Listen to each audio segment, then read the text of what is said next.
No se puede dejar de hablar de la reforma energética y en concreto de este fondo sin tener claro el escenario económico que vive hoy el país.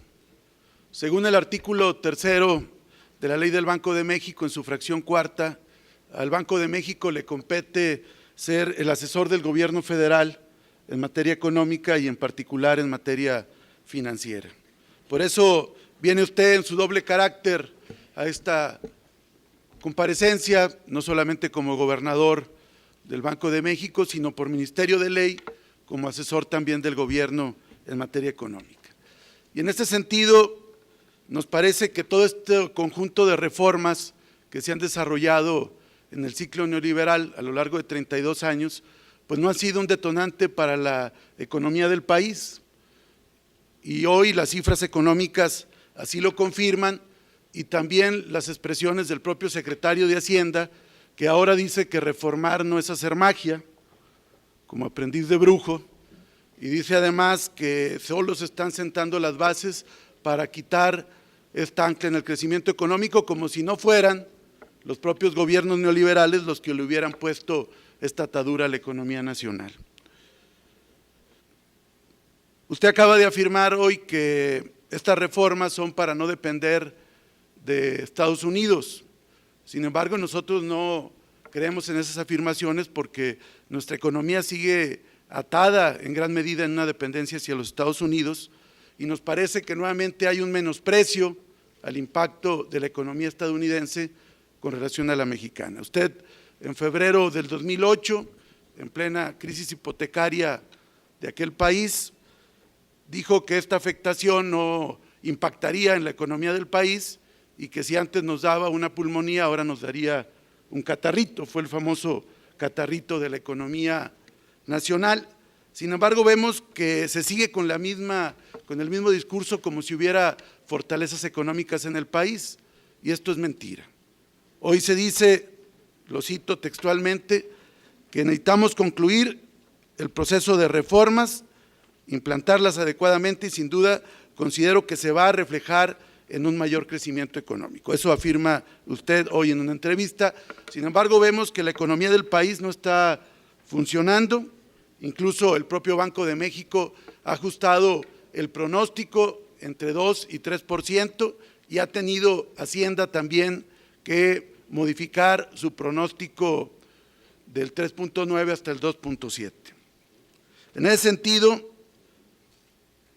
tan solo de enero a marzo de este año, todo el financiamiento del gobierno ha sido también a partir de un mayor endeudamiento.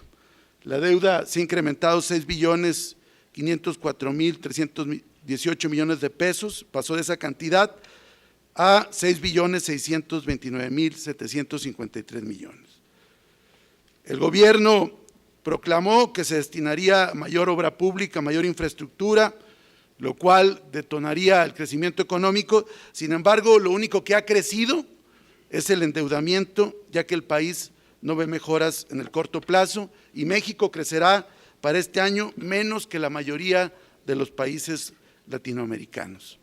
Es claro que la economía mexicana se encuentra en recesión, y esto no lo decimos las voces opositoras, sino es a partir del propio diagnóstico y las cifras del INEGI, del Instituto Nacional de Estadística y Geografía.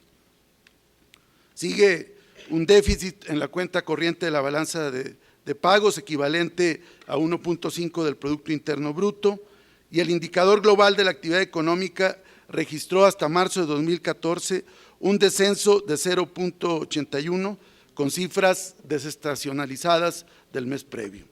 Así, la economía del país no ha crecido, y en este trimestre, primer trimestre del año, pues la cifra apenas llega a 0.6 del Producto Interno Bruto, con cifras desestacionalizadas.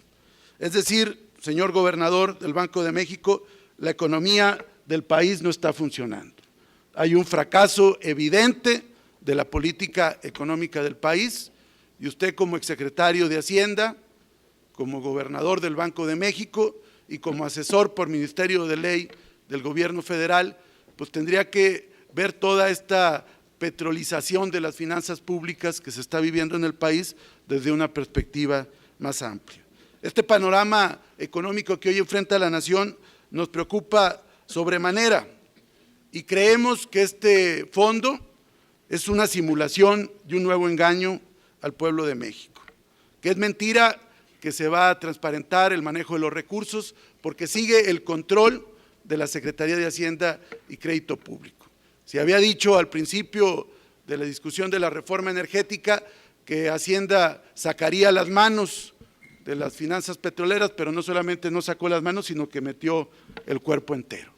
Y hoy lo vemos en este fondo, donde además también tendrá el manejo del auditor externo, que es el mismo auditor externo del Banco de México. Aquí usted subrayó mucho la intervención de la Comisión de Vigilancia, pero en realidad quien lo nombra es el secretario de Hacienda, supuestamente haciendo una auscultación con instituciones académicas, pero la realidad es que lo nombra el secretario de Hacienda y la Comisión de Vigilancia, donde tiene mayoría el partido gobernante, junto con sus aliados, es el que lo ratifica. Y por cierto, desde el 2010 no hay un nuevo auditor externo.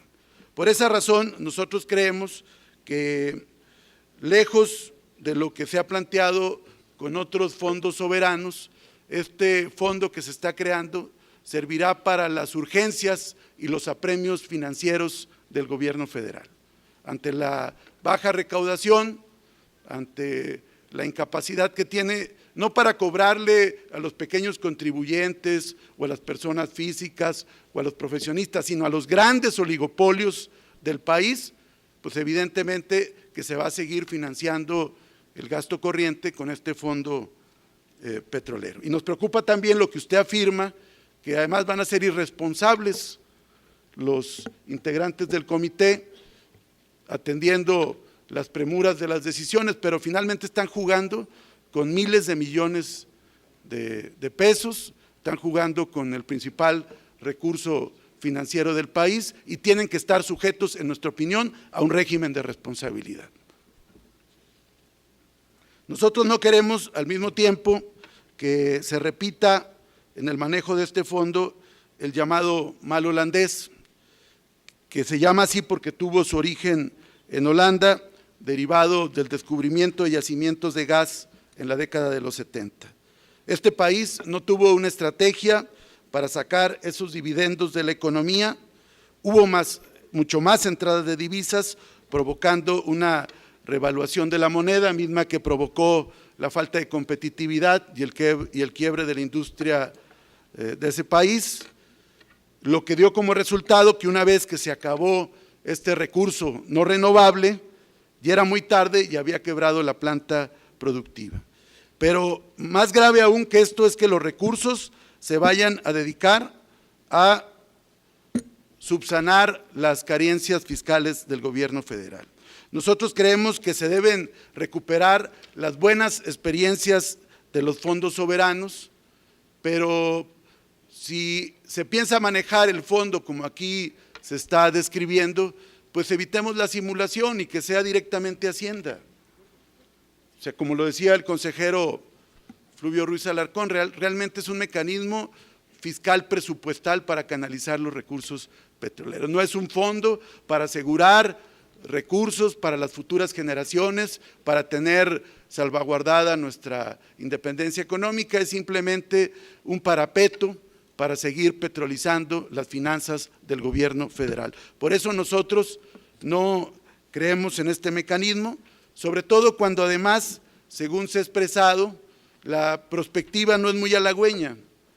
Como aquí lo había dicho la diputada Lilia Aguilar, se requerirá cuando menos una producción de 3.5 millones de barriles diarios para ir generando este recurso, y luego usted ya hizo toda una lista muy completa de situaciones que se tendrán que ir cubriendo y amortizando con este fondo, de tal suerte que para que hubiera ya un excedente, pues tendrá prácticamente que pasar varios años y finalmente ver cómo funciona el tema de los ingresos petroleros. Nos preocupa que el subsecretario de Ingresos de la Secretaría de Hacienda no pudo decirnos cuánto ingresan o cuánto estiman que va a ingresar por barril por cada uno que exploten los privados con motivo de la renta petrolera. Es decir, creemos que no es simplemente no dar información o no tener una visión y una proyección de lo que se puede recaudar. Me parece que hay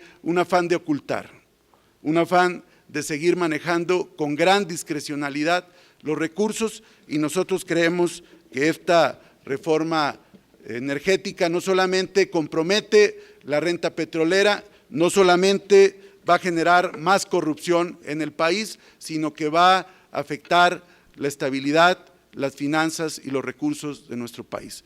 Como gobernador del Banco de México y como asesor por Ministerio de Ley en materia económica del Gobierno federal, queremos que su explicación sea más en el contexto de la economía que está viviendo el país.